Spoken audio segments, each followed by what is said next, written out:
He made history, broke hearts, and had an ugly breakup with the team.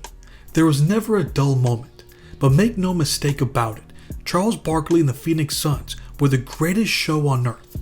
They were always among the front runners to win the title. They just couldn't get over the hump. We're going to see exactly what made them so great, but also, what was their downfall? Before his arrival, the Phoenix Suns were labeled as a team that were one piece away from winning it all. They went to the conference finals in 1989 and 1990. They also won over 50 games in 4 straight seasons. They had a solid foundation. They just needed that one superstar that could bring it all together. Meanwhile, Charles Barkley was looking for a way out of his situation with the Philadelphia 76ers. He was tired of losing, of the front office, and the way they handled business. He was ready to compete for a championship. He got his wish, and he was traded to the perfect team for him. In the 1992 offseason, he was traded for Jeff Hornacek, Andrew Lang, and Tim Perry. They didn't give up much for one of the 3 best players in the league. They were able to keep their depth, and they even added veteran and 2-time champion Danny Ainge. Charles wasted no time in learning how to play with his new teammates. After only 11 games, they went on a 14-game winning streak, and they never lost momentum. For context, Utah Jazz coach Jerry Sloan made this interesting observation after one of the regular season matchups.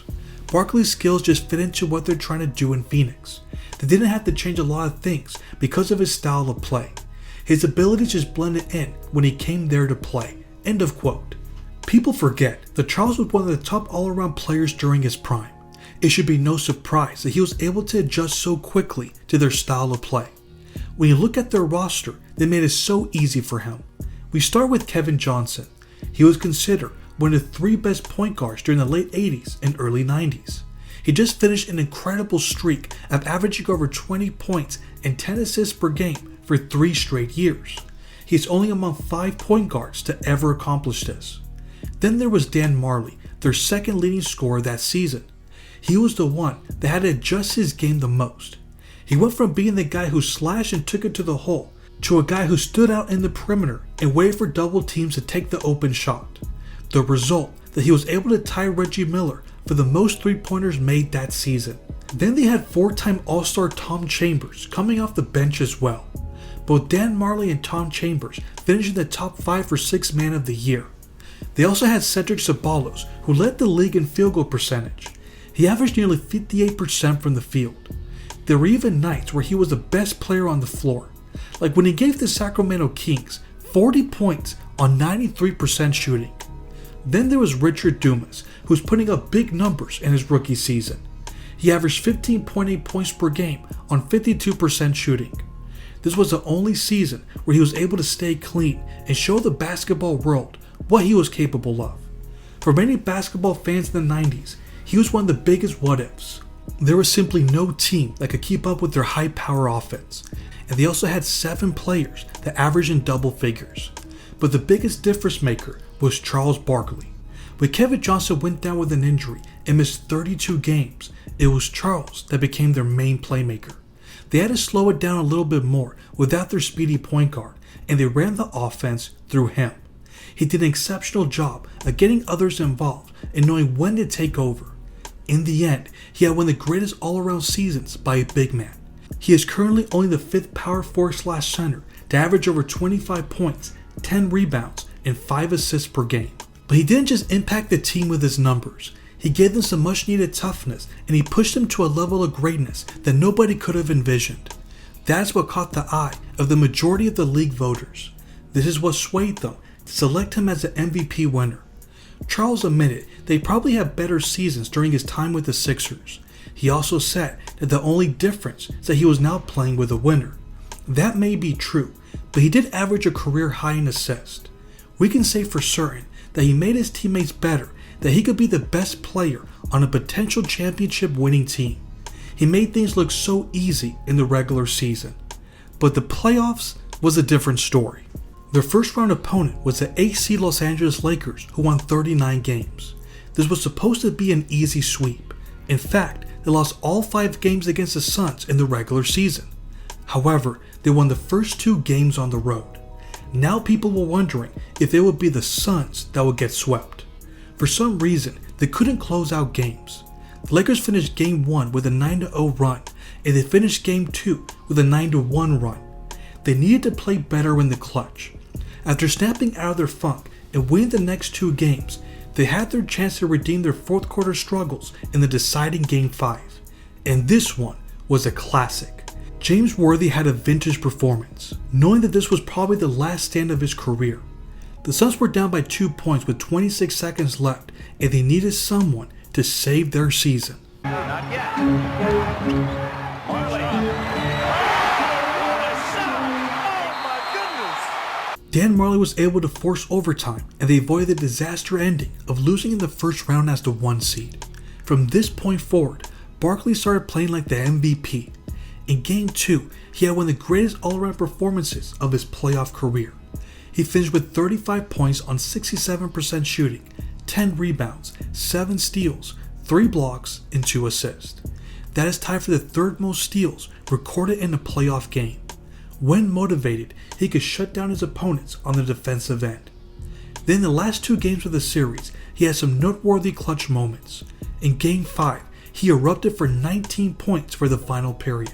He shot 6 of 7 from the field, and he converted on 3 3-point plays. Then in Game 6, he had the most memorable clutch moment of his career. The pull-up jumper by Barkley falls with 1.6 seconds remaining, and San Antonio uses their final timeout. It was a tough shot over one of the game's best defensive players, but he was only getting started. What he did against the Seattle Supersonics in the conference finals was historic. For those who were questioning my statement of Charles being one of the top all-around players during his prime, I present to you what he did in Game 5. He had the monster stat line of 43 points on 73% shooting, 15 rebounds, 10 assists, 2 steals, and 2 blocks. He proved that he's one of the greatest offensive players of his position, as he had a lethal inside-outside game that forced the Sonics to double team him, and Dan Marley made them pay for leaving him open. He went 8 of 10 from the 3. Then, when the series was extended to a 7th game, he somehow outdid himself. He recorded the legendary stat line of 44 points on 60% shooting and 24 rebounds. Only Elgin Baylor has posted a 40-20 performance in a Game 7. This is a perfect example of his greatness. He is known as one of the greatest rebounders of all time, and he dominated the boards. He had a total of 10 offensive rebounds, and he created so many second chance opportunities. That was showcased in the fourth quarter when he took it upon himself to lead his team to the finals. He had 15 points and 12 rebounds during the final period. At this point, he completely validated his career as an all-time great. The unfortunate thing is he had to face Michael Jordan in the finals. He faced a harsh reality that he couldn't outperform him. Charles had a 42-point game on 62% shooting that came in a loss because Jordan nearly posted a 40-point triple-double. Then he had a 30-point triple-double that also came in a loss because Michael had 55 points. It just wasn't fair. When your opponent is averaging 41 points per game on over 50% shooting, there is nothing that you can do. To add insult to injury, their historic season had to end with the ultra-rare game-winning shot that won the finals. This is why no one views this season as a failure. In fact, the 1993 Phoenix Suns are one of the first teams we think of when discussing the greatest teams that never won a title. It's been nearly 33 years and we still talk about what they accomplished. That has to count for something. In the following season, the odds that they win the title shot through the roof when Michael Jordan retired. Their window of opportunity was wide open. After adding veterans AC Green and Joe Klein to the mix, they proved how serious they were. If everything went right, this was a team that everyone was picking to win it all. Unfortunately, everything seemed to go wrong. It started with Richard Dumas getting suspended for the entire season for drug abuse. Then there were all the injuries. Just to give you an idea of how bad it was, the Suns had to go through 17 different starting lineups. Charles Barkley was also battling through injuries all year. He was playing through back, hamstring, groin, elbow, and knee problems. This explains why he missed 17 games and his scoring average dropped by 4 points per game. But here's the crazy part. The Suns still won 56 games, which was the third best record in the West. Even while missing so many key pieces, they still posted the highest points per game in offensive rating. Imagine if this team was healthy. They would have easily had the best record in the league. The good news was that everyone was back for the playoffs. In the first round, they were facing the 50-win Golden State Warriors. They had the second highest points per game average. They were led by Chris Webber, Chris Mullin, and Latrell Sprewell. This was a dangerous squad, but Charles Barkley took them apart like it was nothing. In Game 3, he had one of the greatest playoff performances in league history. He recorded 56 points on 74% shooting, 14 rebounds, 4 assists, 3 steals, and 1 block. That is tied for the 4th highest scoring game in the playoffs. On top of that, it's the most efficient 50-point performance in playoff history. If Sir Charles is playing like that, anything is possible. But they weren't done making history. We have what they did to the Houston Rockets in Game 1. They were down by 18 points in the second quarter. They clawed their way back and proved why they were the top offensive team. Their pace and ball movement was exquisite. Then in Game 2, they were down by 20 points in the fourth quarter, and once again, their explosive offense brought them all the way back. It's performances like these that showcase how special they were. You saw some of the modern elements where everyone on the floor was an outside threat. When they were controlling the pace, you were simply at their mercy. After this historic comeback, it was hard to picture the Suns losing. The Rockets couldn't seem to keep up. But everything changed once the series moved to Phoenix. They lost both of their home games and were looking at a 3-2 series deficit. What exactly happened? After rewatching the games, it was clear what the problem was. The Rockets weren't a good matchup for the Suns. At times, Houston would have Hakeem, Otis Thorpe, and Robert Horry on the floor together. That made it extremely tough for Charles to score in the paint, and he struggled. The Rockets used their size advantage against them. For games 3 and 4, he shot a combined 16 of 43 from the field. Then on defense, there were times during crucial moments where their front line was AC Green and Barkley. You have to send help when facing a player like Hakeem. Houston's roster was designed to surround him with shooters. He would just pass it out, they would swing the ball around, and they had various capable shooters. They were in fact the top 3-point shooting team. Once the role players started hitting shots, it was over. This caused the Suns to make adjustments in their lineup, and they even benched Cedric for games 6 and 7. He played a combined 6 minutes in order to add size with Joe Klein. At that point, the Rockets had them right where they wanted them. Then the MVP of the league did the rest. He had a monster Game 7 performance, and the Suns' season was over. This was a devastating blow. Charles was even hinting at retirement. He was blaming it on the injuries, and he didn't know how much more his body could take. This wouldn't be the last time that he threatened to leave the game for good. The Suns knew that they needed to make some changes in order to get over the hump. They added veteran scorer Wayman Tisdale, but nothing was bigger than when they landed 2-time All-Star Danny Manning. At this point, we all know how deep the Suns were, but everyone was saying that Danny was their second best player. Keep in mind that Charles missed 11 of their first 12 games. Danny Manning replaced him in the starting lineup, and they went 8-3, with Manning serving as a primary scoring option. Once Barkley returned to the lineup, Danny was sent to the bench. This is why many Suns fans say that this was the best team of the Charles Barkley era. This might have been the deepest team of that entire decade. With such a versatile and skilled player like him coming off the bench, as well as Dan Marley as a designated 6-man, there was no one that could keep up. On top of that, he played so well with Barkley. It's like they were made to play with each other. That is why the Suns posted a 23-4 record with Manning coming off the bench. At the All-Star break, they were the best team in the league. They had a 38-10 record. But during a practice session, they suffered a tremendous blow. Danny Manning tore his ACL after landing on Joe Klein's foot. He would miss the remainder of the season. It was a story of this team. They just couldn't overcome the injury bug. Kevin Johnson also missed nearly half the season. Despite all of that, they won 59 games. They finished second in the league in points and were third in offensive rating. You know a team is deep when you win nearly 60 games while missing so many key players. The good news is that mostly everyone was back for the playoffs. In the first round, they swept the Portland Trail Blazers. Just like in the previous year, Charles had another monster Game 3 performance. He had 47 points on 62% shooting, 12 rebounds, 2 blocks, 2 steals, and 2 assists. They wanted to get them out the way to get some sweet revenge. They were facing the Houston Rockets once again in the semifinals. But this time, they had Clyde Drexler.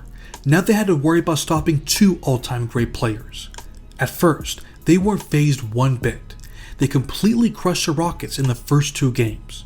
They won by 22 points in Game 1 and by 24 points in Game 2. Their swarming defense was impressive. They didn't let the Rockets do anything they wanted, and the ball was moving beautifully all over the court. They were playing Suns basketball to perfection. Then in Game 4, it was the heroics of an individual that brought Houston to the brink of elimination. Kevin Johnson had the game of his life. He had 43 points on 75% shooting, 9 assists, 6 rebounds, and 3 steals. Despite all the injuries that he suffered in the past 3 seasons, he was still able to have a huge impact, thanks to his vintage performance that took a 3-1 series lead. For Game 5, this is where things start getting ugly. The Suns are at their home floor, and this is where you need to take care of business. Don't repeat what happened in the previous year. In the second half, Charles Barkley couldn't get the ball in the basket.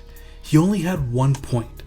In the final 2 minutes, he had opportunities to put the game away, and he missed 3 free throws. That includes one that would have extended the lead to 3 points with 17.9 seconds remaining. On the other end, Hakeem Olajuwon made this clutch basket that tied the game and saved their season. This was their chance of getting revenge, and they blew it. The Rockets were able to extend the series, and they eventually forced a Game 7. To make matters worse, Barkley was playing through a knee injury. All game long, the announcers were saying that he couldn't jump. This is why he scored only 18 points on 44% shooting. To his credit, he was dominant on the boards. He was able to pull down 23 rebounds with 1 good leg. Someone else needed to step up, and that's when Kevin Johnson came to the rescue. He had one of the greatest Game 7 performances in league history. He had 46 points on 46% shooting, 10 assists, and 3 rebounds. This is only the 3rd time that a player has posted over 40 points and 10 assists in a Game 7. This was also the 2nd time that he scored over 40 points in this series. Out of all the legendary players that the Rockets faced during their 2 title runs, KJ was the one that gave them the most problems. On the other side, the Rockets had a variety of players that stepped up. Clyde Drexler and Sam Cassell were huge in that 3rd quarter, and Hakeem Olajuwon was incredible in the 4th quarter. And then there was Mario Elie.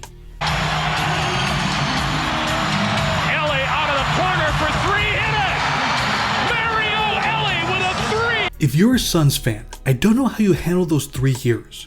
You faced the 2 best players of that decade. If we're talking the greatest playoff runs of all time, the 1993 playoff run by Jordan and the 1994 playoff run by Hakeem are top 5 worthy. Then the 1995 playoff run by Hakeem is also top 10 worthy. That was their competition. Then you experience 2 of the biggest shots in NBA history on your home floor. Seriously, I understand why Charles Barkley threatened to retire again after this playoff defeat. It's just too devastating for someone that's put their blood, sweat, and tears into something. There was always something that seemed to go wrong that prevented them from winning the title. And just like that, their championship window was closed for good. In the offseason, Danny Ainge retired. Dan Marley was traded away for Hot Rod Williams. They struggled so much in the 1995-96 season that they fired Paul Westphal. They ended up with a 41-41 record and were bounced from the first round by the San Antonio Spurs. This was the end of the Charles Barkley era, and he wasn't going to go away quietly. In the middle of the 1996 season, he was talking to reporters about playing alongside Patrick Ewing in the New York Knicks. He then publicly ripped the organization for shopping him around like a piece of meat. And that's a direct quote. It was an ugly breakup which led to him getting traded to the Houston Rockets. He didn't last long in Phoenix, but man was it memorable. Even though he only played 4 seasons, he's the first player that many of us think of when talking about the Phoenix Suns. They might not have won the title, but they made history in other ways. But what about you all? What do you remember the most from that era? Other than injuries, what do you think was the main reason why they couldn't win it all? Let me know in the comments. Thanks for watching.